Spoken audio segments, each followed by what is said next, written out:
এক অন্ধকার রাতের মতো, যেখানে শব্দের অস্তিত্ব নেই, সেখানে লুকিয়ে রয়েছে এক ভয়ঙ্কর গল্প। এমন এক গল্প যা আপনাকে এমন এক ভয়ানক জগতে নিয়ে যাবে যেখানে চিৎকারের কোনো স্থান নেই, আছে শুধুই নীরবতা। যখন চারপাশে শুধু অন্ধকার আর নীরবতা, হঠাৎ একটি পুতুলের হাসি যেন বাতাসে ছড়াতে শুরু করে। আর এই হাসি যেন মৃত্যুর বার্তা বয়ে আনে। ডেড সাইলেন্স শুধুমাত্র একটা নাম নয়, এটি একটি অভিশপ্ত নীরবতা যা কথা বলে না কিন্তু আঘাত হানে ভয়ঙ্কর ভাবে। হ্যালো ফ্রেন্ডস, আমি Suvendu and welcome to cinema অনুভব। আপনাদের কাছে একটাই রিকোয়েস্ট, চ্যানেলটিকে সাবস্ক্রাইব করে নিন এবং ভিডিওটি বন্ধুদের সাথে শেয়ার করে দিন। মুভির শুরুতেই আমরা জিমি আর তার ওয়াইফ লিসা নামের একটি কাপলকে দেখতে পাই। হঠাৎ বাড়ির কলিং বেল বেজে ওঠে। জিমি দরজা খুলতেই দেখে বড় একটা পার্সেল এসেছে। বক্সটি ঘরে নিয়ে আসতেই দেখে বক্সের ভেতরে এক ভেন্টিলোকুইস্ট ডল। তবে এই পার্সেল কে পাঠালো তার কোনো পরিচয় নেই। এরপর জিমি তাদের জন্য রাতের খাবার কিনতে বাইরে যায়, আর লিসা পুতুলটিকে শুইয়ে দিয়ে বাড়িতে টুকটাক কাজ করছে। লিসা একটু পরে খেয়াল করে হঠাৎ করে তার কানে কারো নিঃশ্বাস পড়ছে। সে পিছনে ঘুরে তাকাতেই দেখে পুতুলটিকে সে যেভাবে শুয়ে রেখেছিল সেটা এখন তেমন ভাবে নেই, বরং তার দিকে মুখ করে চেয়ে আছে। লিসা শোয়ানো অবস্থা থেকে পুতুলটিকে বসিয়ে দিয়ে চাদর দিয়ে এমনভাবে ঢেকে দেয় যাতে জিমি এটাকে আচমকা দেখলে ভয় পেয়ে যায়। বেশ কিছুক্ষণ পর লিসার সাথে অদ্ভুত কিছু ঘটনা ঘটতে থাকে, আর পর মুহূর্তেই চারিদিক শান্ত হয়ে যায়। বেডরুম থেকে তখন কিছু অদ্ভুত আওয়াজও আসতে থাকে। লিসা বেডরুমে গিয়ে পুতুলের ওপর থেকে কাপড় সরাতেই অলৌকিকভাবে সেখানে যেন কোনো এক অস্তিত্ব তাকে কাপড় দিয়ে চেপে ধরে সজোরে এক ধাক্কা দেয়। সে ছিটকে গিয়ে দরজার সামনে পড়ে। লিজার মুখ থেকে রক্ত বেরোতে থাকে।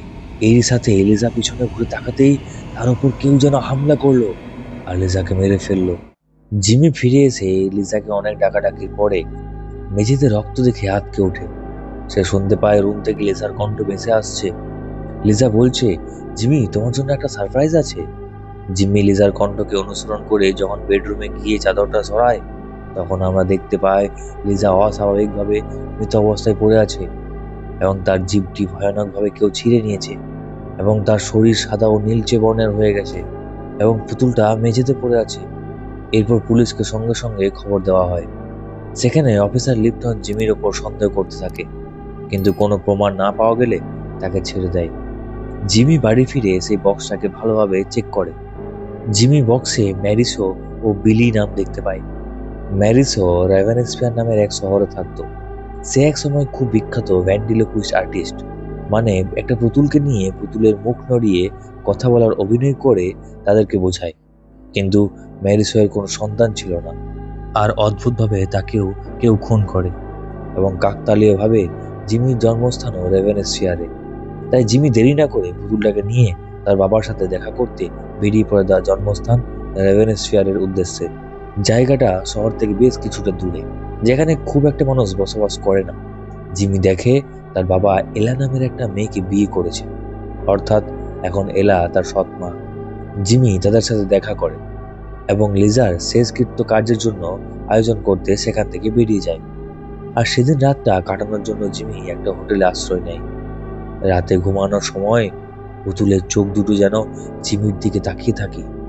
জিমি ঘুমের মধ্যেই শুনতে পায় তার স্ত্রী লিজা তাকে নাম ধরে ডাকছে। জিমি হালকা চোখ খুলতেই সামনে এক মুহূর্তের জন্য পুতুলটাকে দেখতে পায়, কিন্তু তখনই আবার দেখতে পায় পুতুলটি নিজের জায়গা মতো বসে আছে। আর তখনই সে দেখতে পায় ম্যারিসোকে, আর ভয়ে লাইট জ্বালাতেই আবার সব নর্মাল হয়ে যায়। পরের দিন আমরা হেনরি নামের একজনকে দেখতে পাই, যে মৃত মানুষের ছবি তোলার কাজ করত। হেনরি তখন লিজার মৃতদেহের ছবি তুলছিল।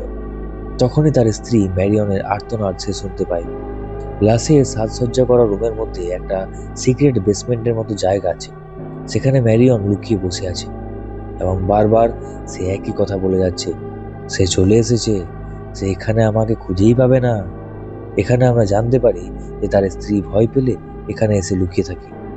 সম্পূর্ণ কাজ শেষ করে যখন লিজাকে দাফন করা হয়, জিমি কবরস্থানের পাশে জঙ্গলের মধ্যে হেনরির স্ত্রী ম্যারিয়নকে দেখতে পায়। সেই কুয়াশার মধ্যে হেঁটে হেঁটে কোথায় যেন যাচ্ছে। জিমি তার পিছু নিতে নিতে পৌঁছায় শিকড়ে মোড়ানো এক জরাজীর্ণ সমাধির সামনে। হঠাৎ করেই মেরিয়ন তার সামনে এসে বলতে থাকে, যখন সে তোমার স্ত্রীকে মেরেছে তখন কি তুমি তাকে দেখেছো? মেরিয়নও এই একই কথাই বলেই যাচ্ছে, কেউ বাঁচবে না, ও এখানে এসে পড়েছে। তখন এই হেনরি তাকে জোর করে নিয়ে যায়। জিমি তার কথায় পাত্তা না দিয়ে সামনের কবরের ওপরে দৃষ্টি ফেলতেই দেখতে পায় সেটি মেরি সুয়ের কবর। জিমি হোটেলে ফিরে গিয়ে পুতুলটাকে আবার চেক করতে তার ঘাড়ের কাছে তার নাম দেখতে পায়, তার নাম বিলি। জিমি তাকে কবরস্থ করতে গেলে সেখানে আগে থেকেই বিলি নামের কবর দেখতে পায়। তাকে সেখানে কবর দিয়ে জিমি যেই না গাড়িতে ওঠে, তার গাড়ির চারপাশে কারোর উপস্থিতি সে অনুভব করে। হঠাৎ সে গাড়ির কাঁচের ওপারে বিলিকে দেখতে পায়। সে চেক করতে গাড়ি থেকে বেরোতে দেখে সেখানে কেউ নেই। জিমি তখন নিজের হোটেলে ফিরে যায়, আর তখনই লিপটন সেখানে উপস্থিত হয় বিলিকে নিয়ে। জিমিকে সে এই বিষয়ে জিজ্ঞাসাবাদ করলে জিমি লিপটনকে ম্যারিসোয়ের ব্যাপারে বলে, কিন্তু লিপটন তার কোনো কথাই বিশ্বাস করে না, আর বিলিকে নিয়ে চলে যায় জিমির পাশের হোটেল রুমে তার উপর নজর রাখার জন্য। পরের দিন লিপটন বাইরে যেতে জিমি তার রুম থেকে বিলিকে নিয়ে সোজা চলে যায় হেনরির সাথে দেখা করতে।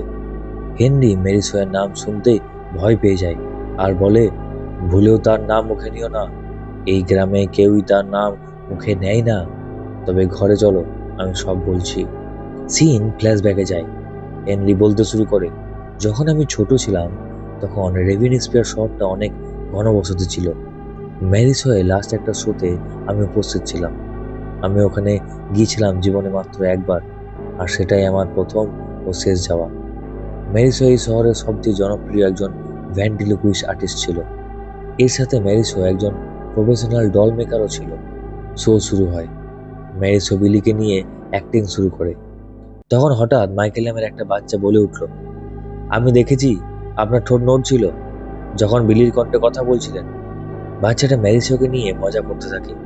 ম্যারি ভীষণ অপমানিত বোধ করে, কিন্তু সে হাসি মুখে শো চালিয়ে যায়। আর এই ঘটনার কিছুদিন পর সেই বাচ্চাটি নিখোঁজ হয়ে যায়। হেনরি বলে, আমার মনে হয় বাচ্চাটি নিখোঁজ হওয়ার পেছনে ম্যারিসোই দায়ী।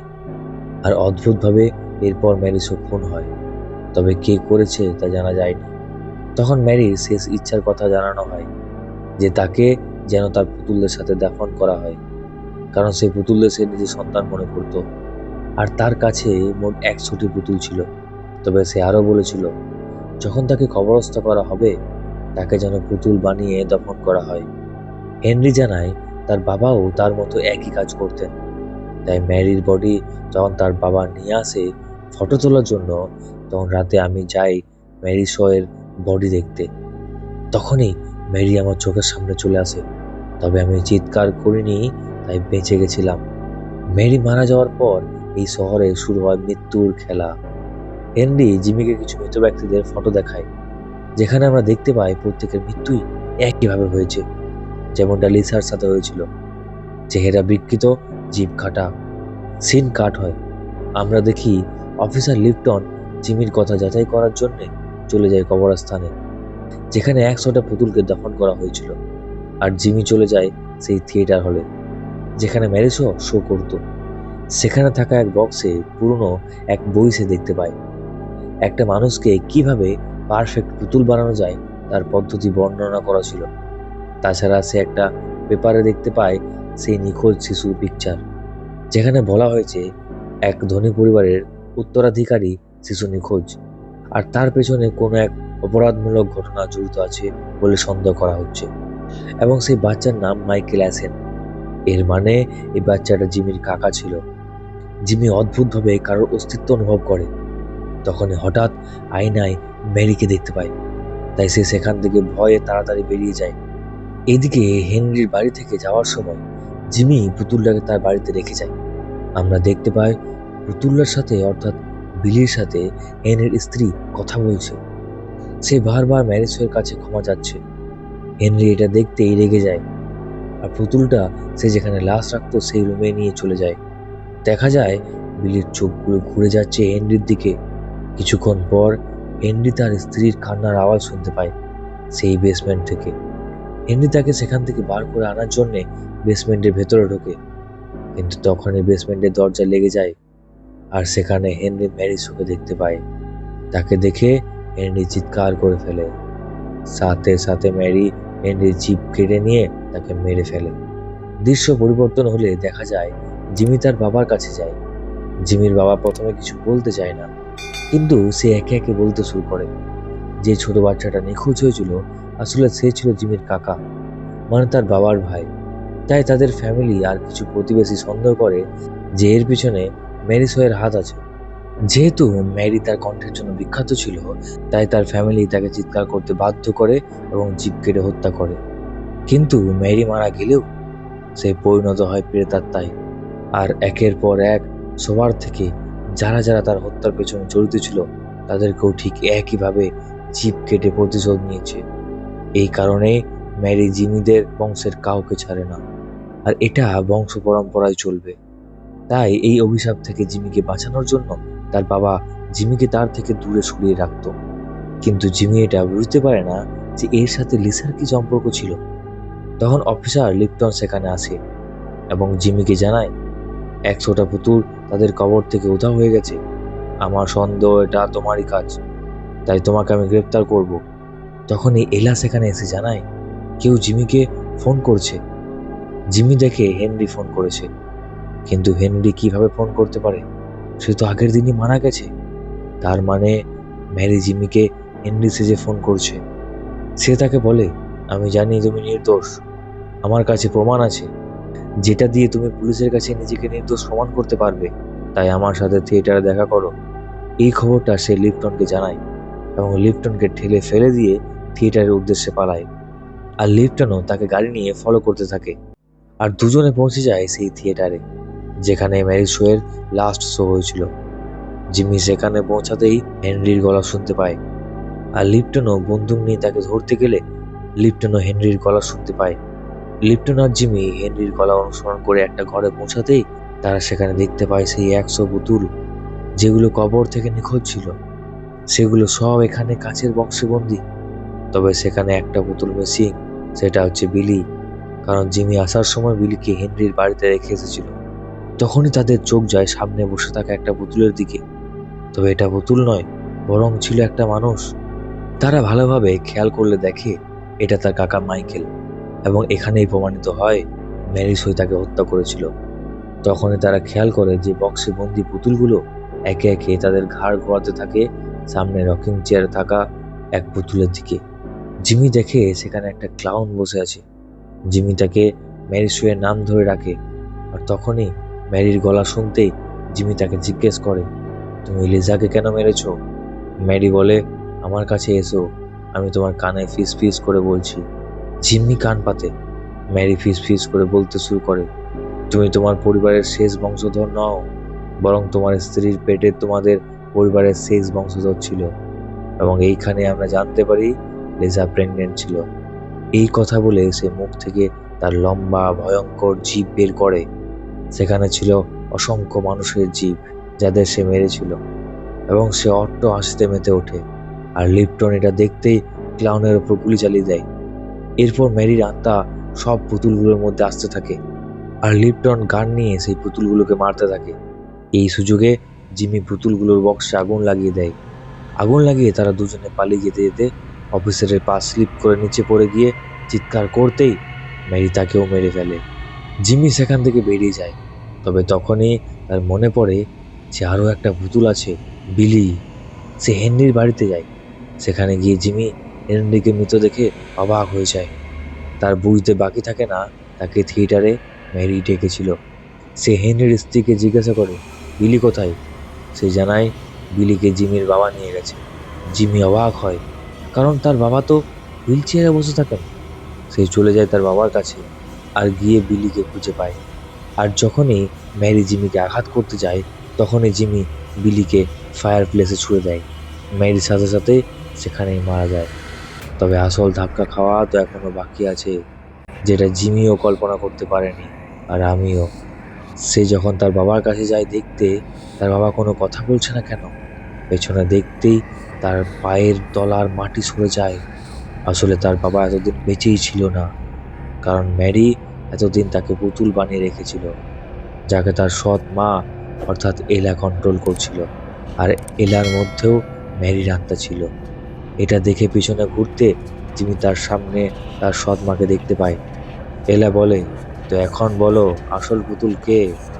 এবং এলার ভেতরে ম্যারিসোকে দেখতে পেয়ে জিমিও সেই ভুলটাই করে, যেটা তার করা উচিত ছিল না। জিমি ম্যারিকে দেখে চিৎকার করে ফেলে, আর ম্যারির সাথে সাথে জিমির জিভ কেটে ভয়ঙ্করভাবে তাকে মেরে ফেলে। এবার আসি ম্যারির লেখা বইয়েতে, যেখানে একটা মানুষকে কিভাবে পারফেক্ট পুতুলে রূপান্তর করা যায় সেটা নিয়ে লেখা ছিল। তাছাড়া ম্যারিসোয়ের 100টা নয়, বরং 102টা পুতুল ছিল। তবে তাদের মধ্যে তার সব থেকে পারফেক্ট বানানো পুতুল ছিল জিমির বাবা আর এলা। তো কেমন লাগলো আজকের গল্প আমাদেরকে কমেন্ট করে জানান, এবং একটি লাইক দিয়ে চ্যানেলটাকে সাবস্ক্রাইব করে দিন। আজ আসি, ভালো থাকবেন।